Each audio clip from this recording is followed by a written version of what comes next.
If anyone in the media doubted the level of anger and acrimony between Hillary Clinton and Bernie Sanders, that vanished at the CNN debate.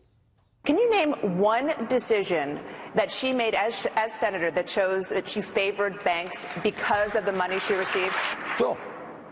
The obvious decision is when the greed and recklessness and illegal behavior of Wall Street brought this country into the worst economic downturn since the Great Recession, the Great Depression of the 30s. Now, Secretary Clinton was busy giving speeches to Goldman Sachs for $225,000 a speech. Well, as you can tell, Dana, he cannot come up with any example because there is no example. Secretary Clinton called them out. Oh, my goodness.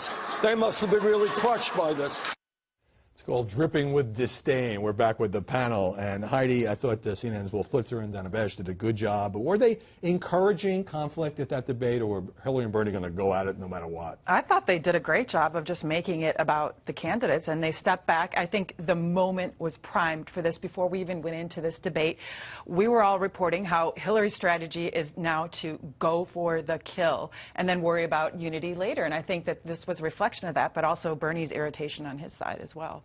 Mr. Booth, I had a question all ready for you, and I'm going to pause for a moment because it's kind of reflected in the Saturday Night Live skit last night featuring Larry David and Julia Louis-Dreyfus. Take a look.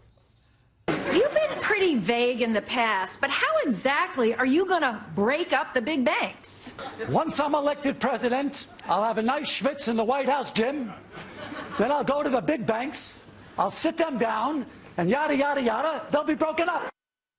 So when SNL went after Trump, I talked about whether this was a sort of a cultural barometer. Does this now reflect a view that Bernie Sanders has got great rhetoric, and he's done very well in this campaign, but he doesn't really have the details to back up some of his proposals? Well, yeah, that's been the knock against him. And he had that horrible, I believe it was the New York Daily News editorial where he really couldn't back his policies that he was putting forward. But yeah, I think after the CNN debate, look, the secret's out. Bernie Sanders and Hillary Clinton do not like each other. Wasn't that much of a secret? Yeah. Well, it's known for sure now. But and you could just see the frustration with Hillary Clinton is palatable. The fact that she can't put this to bed, she can't put this campaign behind her and just be the nominee. When Hillary Clinton was in a skit with Mayor Bill de Blasio of New York, it's called The Inner Circle. It's like the Washington White House Correspondents' Dinner or the Gridiron Club here in D.C. He made a joke about colored people time. She went along and she blamed him. Press made a pretty big deal out of it. Is it a big deal? Not to me, as a black person, I say this. I mean, that's like something people say to each other all the time. What struck me was so many of my colleagues said they'd never heard of it. They'd never heard. Never heard of it. And they said, colored people, isn't that offensive? And I said, well, it's anachronistic, but I don't know if it's offensive because black people say that to each other all the time. It's a joke. It's like someone saying mañana down in Latin America. You know, oh yeah, you guys are operating on mañana time. So, but anyway, I think it was dangerous for Hillary Clinton. We're just talking about Bernie Sanders and why that acrimony it has some consequence and why the media should focus on it. Hillary needs Bernie's supporters going forward. Let the record show that Juan showed up on time for today's show. All right, you know, Bernie's been drawing these massive crowds, 30,000, 40,000 for months, and the media have reported that. But when he goes to Lower Manhattan, Greenwich Village, and draws 27,000 people near NYU, the New York press corps is like, wow, this guy's for real, because it happened in their backyard. Maybe they haven't been out there because at in every state, including states he's won, states he's lost, it's kind of been the same. He's had these huge crowds. And the reason why, Howie, and maybe this has been a little bit undercovered, is that people have organized ahead of Bernie Sanders. We were all surprised by what happened in Iowa. That's because people are on the ground organizing before Bernie ever got there. And that's why it's been the same all throughout the country. So Bernie Sanders took 48 hours off the campaign trail to go to the Vatican and speak at a panel, and then he says, a 5-minute audience with the Pope. The Pope Francis says, oh, it's just a handshake, and I was being polite. And anybody who reads anything of this needs a psychiatrist, the Pope says. But the way it was covered was sort of like this was a really weird thing. The only Jewish candidate raised was going to the Vatican. Was that fair? Well, I think it is a really weird thing because, look, he's got the New York primary right around the corner. He's taking time off to give the speech at the Vatican. He makes this big deal about the Pope. The Pope is saying, look, I gave him 2 seconds of my time. I literally shook his hand. Nothing to see here. And Bernie Sanders is singing his praises and trying to make it seem like this huge deal that he's there.